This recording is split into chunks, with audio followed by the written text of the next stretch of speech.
کہ نہیں عالم ارواح موجود ہی نہیں ہے. اگر ہم نے کہا عالم ارواح موجود ہے، سیدھی سی بات ہے، سب روحوں نے سن لیا. اچھا، اب اگر ہم کہیں کہ عالم ارواح موجود نہیں ہے تو پھر ہمیں اس سے آگے بڑھ کے ایک اور سہارا سائنس کا لینا پڑے گا کہ سائنس کے جو اصول ہیں، خاص طور سے فزکس میں ایک law of conservation of mass ہے کہ مادہ جو ہے وہ کبھی بھی فنا نہیں ہوتا، کسی نہ کسی شکل میں باقی رہتا ہے. پھر اس کے بعد اس کی ایڈوانس شکل جو ہے وہ یہ ہے کہ law of conservation of energy, کہ انرجی جو ہے، توانائی جو ہے وہ ہمیشہ باقی رہتی ہے. اور آواز بھی ایک قسم ہے انرجی کی، لہذا اگر کوئی آواز کہیں بلند ہوئی ہے تو اس کو فنا نہیں ہے، وہ ہمیشہ باقی رہے گی. اور اس سلسلے میں آج کی سائنس بھی یہ کہتی ہے کہ آوازیں فریکوینسی کتنی کم ہو جائے لیکن وہ کسی نہ کسی شکل میں باقی رہتی ہیں. لہذا پروردگار عالم کے لیے یہ بھی کوئی مشکل نہیں ہے کہ اس آواز کو باقی رکھے اور ہر خلق ہونے والی روح جو ہے وہ اس آواز کو سن لے. لہذا ضروری نہیں کہ عالم ارواح میں ہی سنیں، کہیں بھی سن سکتا ہے، عالم ارحام میں بھی سن سکتا ہے، روح بھی موجود ہے، آواز بھی موجود. یہ تو ہو گئے روح کے متعلق جتنے بھی سوال ابھی تک ہمارے پاس تھے وہ ہو گئے. اور پچھلی دفعہ کچھ ذکر برزخ کا بھی ہوا تھا، تو برزخ کے بارے میں کچھ سوالات ہمارے پاس آئے ہیں. اور پہلا سوال اس میں یہ ہے کہ کیا برزخ میں انسان کو خوشی یا رنج کا احساس ہوگا؟ کیونکہ یہ بھی کہا جاتا ہے کہ جب بندہ مر گیا تو وہ تمام مصیبتوں سے ہے اس کا چھٹکارا ہو گیا اور اب اس کو کوئی غم پریشانی نہیں ہے. تو کیا برزخ میں یہی اسٹیٹ چلے گی؟ یہ جو برزخ کی زندگی ہے اس کو ہم عالم مثالی کی زندگی اسی لیے کہتے ہیں کہ برزخ کی کیفیات بظاہر ایسی ہیں جیسی دنیا کی کیفیات ہیں، اور جہاں تک جذبات، احساس، خواہشات کا تعلق ہے وہ عالم برزخ میں شدید ہو جاتی ہیں. یعنی جو بھی احساس ہے دنیا کا وہ برزخ میں شدید ہے. لہٰذا وہاں غم، خوشی، تکلیف، راحت، یہ سب چیزیں جو ہیں وہ اسی طرح ہیں جیسے دنیا میں ہیں، بلکہ دنیا سے زیادہ شدید ہیں. اور وہ جو بات کہتے ہیں لوگ کہ اب مر کے سب غموں سے چھٹکارا ہو گیا، وہ اس معنوں میں ہے کہ دنیا میں جو تکلیف براہ راست پہنچ رہی ہے، یعنی ایک شخص مثلاً بے روزگار ہے اور دنیا میں مالی پریشانی اٹھا رہا ہے، اب مر گیا تو وہ مسئلہ ختم ہو گیا. یا اسی طریقے سے ایک شخص بیمار ہے اور شدید تکلیف بیماری کی اٹھا رہا ہے، اب مر گیا تو وہ تکلیف کا تعلق جسم سے تھا، جسم نہیں رہا تو اس تکلیف سے چھٹکارا ہو گیا. تو اس قسم کی تکلیفوں سے چھٹکارا ہو جاتا ہے، لیکن جن تکلیفوں کا تعلق روح سے یا وجود حقیقی سے ہے وہ اپنی جگہ موجود رہتی ہیں. اچھا، اس کے بعد اگلا سوال یہ ہے کہ یعنی برزخ میں میری مصروفیات کیا ہوں گی؟ برزخ جہنم میں یا برزخ جنتی میں، یا اگر میں بفر زون میں ہوں، دونوں کے بیچ میں ہوں، تو میں کیا کروں گا؟ مطلب میں بیٹھا ہوا حقہ پیوں گا، کوئی کتاب پڑھوں گا، میری مصروفیت کیا ہوگی؟ بات یہ ہوتی ہے کہ ایک شخص جو ہے وہ کسی قسم کی جاب میں ہے، کسی قسم کی مصروفیت میں ہے اور صبح جاتا ہے شام کو آتا ہے. اب اس کا ریٹائرمنٹ کا زمانہ قریب آ گیا تو اس کو یہ فکر رہتی ہے کہ ابھی تو میں صبح سے جاتا ہوں، سارے دن کام کرتا ہوں اور شام کو آتا ہوں، ریٹائر ہو جاؤں گا تو کیا کروں گا. لیکن جب ہو جاتا ہے تو پھر اس وقت کی جو صورتحال ہوتی ہے اس کے مطابق اس کی مصروفیات بہرحال پیدا ہو جاتی ہیں. تو یہ تو ابھی ہم اس لیے سوچ رہے ہیں کہ ابھی ہمیں معلوم نہیں کہ وہاں کیا کریں گے. وہاں کی بہت سی دلچسپیاں ہو سکتی ہیں. ایک زمانے میں، انگریزوں کے زمانے میں، جو بڑے بڑے ہندوستانی سیاسی لیڈر ہوتے تھے ان کو جیلوں میں بھیج دیا جاتا تھا. اب جیل میں ان کا کیا کام ہے؟ جبکہ وہ جیل سے باہر تو سارے دن مصروف رہتے ہیں، جیل میں تو سارے کام کرنے کی اجازت نہیں ہے. لیکن وہ بقول حسرت موہانی کے کہ ہے مشق سخن جاری، چکی کی مشقت بھی ایک طرفہ تماشا ہے حسرت کی طبیعت بھی. تو مطلب یہ کہ جب وہاں پر لوگ پہنچ گئے تو وہاں کی اپنی مصروفیات ہو جاتی ہیں. بہت سے ایسے لوگ قیدوں میں تھے، جیلوں میں تھے کہ جو مختلف چیزوں کے علماء تھے، تو وہ آپس میں ایک دوسرے سے یہ معاہدہ کر لیتے تھے کہ بھائی فلسفہ تم ہم کو سکھا دو اور علم کلام ہم تم کو سکھا دیں گے، یا علم کلام تم ہم کو سکھا دو، تفسیر ہم تم کو سکھا دیں گے. تو مصروفیت تو نکل آتی ہے، کوئی ایسی بات نہیں. اچھا تو مصروفیت کا مسئلہ نہیں ہے، ٹھیک ہے. اچھا اگلا سوال ذرا کیونکہ میرا ہے تو تھوڑا اہم ہے، لیکن آپ اس کو مائنڈ نہیں کریے گا. تو بالفرض میرا انتقال ہو گیا اور میں برزخ میں چلا گیا، اور اس کے بعد میرے دوست ہیں، اللہ نہ کرے ظاہر انتقال تو سب کا ہی ہونا ہے، ساجد نقوی صاحب ان کا بھی انتقال ہو گیا بالفرض. اب یہ وہاں پہنچے بھائی صاحب برزخ میں، اب یہ مجھے ڈھونڈتے پھر رہے ہیں. اب یہ ہر ایک بندر کو روک کے پوچھیں گے بھائی صاحب آپ بھائی اکبر بھائی تو نہیں ہے، ہر سور کو روکیں گے ارے بھائی صاحب آپ اکبر بھائی تو نہیں ہے. اگر میں نظر نہیں آؤں گا ان کو تو یہ کیا کریں گے؟ کہاں رپورٹ درج کرائیں گے کہ بھائی اکبر صاحب میرے بھائی جو ہیں دوست غائب ہاں، ہیں. اب پہلی چیز تو یہ ہے کہ اللہ آپ دونوں کی عمر دراز کرے، اور ابھی آپ کو دنیا میں بہت کام کرنا ہے. لیکن دوسرا مسئلہ یہ ہوتا ہے کہ ہم جب بات کرتے ہیں برزخ کی، محشر کی، جنت کی، تو گزشتہ تقاریر میں بھی ایک بات آ چکی ہے، اور وہ یہ ہے کہ دنیا میں اگر ہم کوئی بھی دو انسان کہیں سے بھی جمع کر لیں اور ان کا موازنہ کریں تو ہمیں کبھی بھی دو آدمی ایک جیسے نہیں نظر آئیں گے. ہر شخص کے مزاج میں، حالات میں، طبیعت میں، فکر میں، عمل میں، ہر چیز میں، خواہشات میں، جذبات میں، احساسات میں، بندگی میں، معرفت میں، ایمان میں کچھ نہ کچھ فرق ضرور ہوتا ہے. اور وہ مقامات کے جہاں سزا یا جزا دی جا رہی ہے پروردگار عالم کی طرف سے، وہاں ذرہ برابر ناانصافی نہیں ہوگی. تو اب جب ہم یہ دیکھتے ہیں کہ دنیا میں ہر شخص جو ہے وہ خود اپنے اندر ایک وحدت رکھتا ہے، اس کا جیسا دوسرا کوئی نہیں ہے. اگر ہر اعتبار سے ہم دیکھیں تو ایک انسان وحدت میں ہے، یعنی یہ پروردگار عالم کا ایک خاص طریقہ تخلیق ہے کہ اس نے وحدت میں کثرت رکھی ہے اور کثرت میں وحدت رکھی ہے. اگر ہم عمومی نظر سے دیکھیں تو سب انسان ایک جیسے ہیں، لیکن اگر ہم گہری نظر سے دیکھیں تو دو انسان ہم ایک جیسے نہیں ملیں گے، چاہے وہ باپ بیٹے یا سگے بھائی یا جڑواں بھائی بھی کیوں نہ ہو، سب میں فرق ہوگا. ہر شخص کی انفرادیت اللہ نے باقی رکھی ہے. تو اب اس انفرادیت کا تعلق جو ہے دنیا میں باطن میں بھی ہے، کچھ باطن ہے کچھ ظاہر ہے. ہر چیز ظاہر نہیں ہوتی، کچھ ظاہر ہوتی ہے کچھ باطن ہوتی ہے. لیکن جب عالم برزخ کی زندگی گزار رہے ہوں گے تو وہ اس دنیا کی زندگی کا باطن ہے، لہٰذا اس میں سب جو باطن ہے وہی سب ظاہر ہے. تو اس کا نتیجہ یہ ہوگا کہ ہر شخص کا مقام برزخ میں، محشر میں، آخرت میں بالکل الگ ہوگا، سوائے اس کے کہ جو چیزیں مشترک ہیں، جیسے عقائد کے اعتبار سے اگر دو افراد ایک جیسے ہیں، حالانکہ وہ بھی نہیں ہوتا، جیسا کہ ہم نے پہلے مثال دی تھی کہ جناب سلمان اور جناب ابوذر کا عقیدہ ایک ہے لیکن بہرحال ایمان میں فرق ہے. تو اس اعتبار سے ہر انسان کا اپنا مقام ہے. تو اب ہر انسان اپنے مقام کے اعتبار سے اپنی جگہ پائے گا.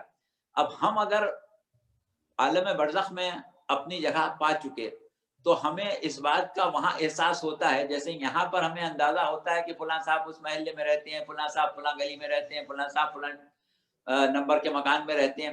تو اس طریقے سے وہاں پر بھی ہمیں ایک دوسرے کے مقامات کا اندازہ ہوگا. جیسے آپ یہاں کسی سے اس کا پتہ پوچھ لیتے ہیں ویسے وہاں بھی پوچھ سکیں گے.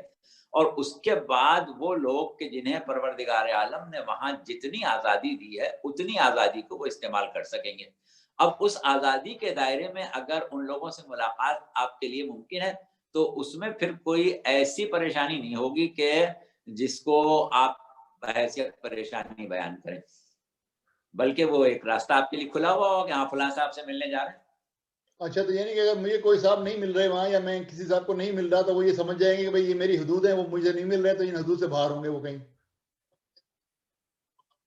ہاں، اگر کوئی صاحب آپ کو نہیں مل رہے ہیں اس میں دو صورتیں ہوتی ہیں کہ مقامات لوگوں کے مختلف ہوتے ہیں.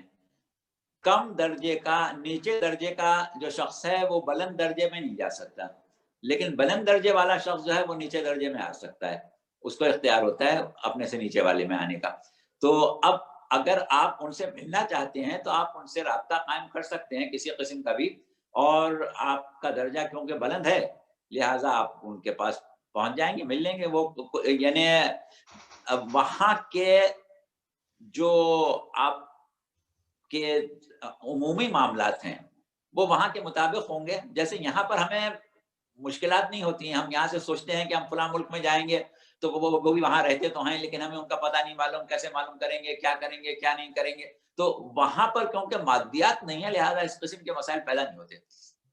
اچھا ٹھیک ہے. اچھا ذرا سی ایک چیز کی اور وضاحت کر دی. لاسٹ ٹائم آپ نے ذکر سرسری طور پہ ذکر کیا تھا آخر میں کہ وہاں تو معاملات بھی چلیں گے اور وہاں تو رشتے بھی ہوں گے وغیرہ وغیرہ, تو یہ اس کا کیا مطلب ہے؟ ہاں بات یہ ہے کہ وہ مقامات کہ جہاں پر لوگ اپنے اعمال, اپنے عقائد اور اپنے نیکیوں کی وجہ سے آزاد زندگی گزار رہے ہیں, تو وہاں پر لوگوں کا ایک دوسرے سے ملنا جلنا, ہنسنا بولنا بیٹھنا, ساتھ میں گھومنا پھرنا, یہ سب چیزیں ممکن ہیں. اور بعض روایات میں یہاں تک آیا ہے کہ ازواج تک ممکن ہے. ایک بڑا مشہور خطبہ ہے امیر المومنین علیہ السلام کا, بڑا مشہور ذکر ہے کہ آپ وادی السلام کے پاس پہنچے اور اس کے بعد قبرستان کے پاس آپ نے بیٹھ کے گفتگو کرنا شروع کی اور کافی دیر تک آپ قبور سے مخاطب ہو کے گفتگو کرتے رہے. تو پوچھنے والے نے پوچھا کہ مولا یہ جو ان سے آپ باتیں کر رہے ہیں یہ کیا کر رہے ہیں, کس طرح سے بیٹھے ہیں؟ تو آپ نے کہا یہ حلقہ در حلقہ بیٹھ کے آپس میں ایک دوسرے سے گفتگو بھی کر رہے ہیں اور ایک دوسرے سے مذاق بھی کر رہے ہیں, اسی طرح جیسے تم دنیا میں کرتے ہو. تو کیونکہ وہ مومنین تھے سب, ان کو آزادی تھی. اگر وادی برہوت میں آپ جائیں گے تو ظاہر ہے کہ اس قسم کی چیز نہیں ملے گی. ٹھیک ہے.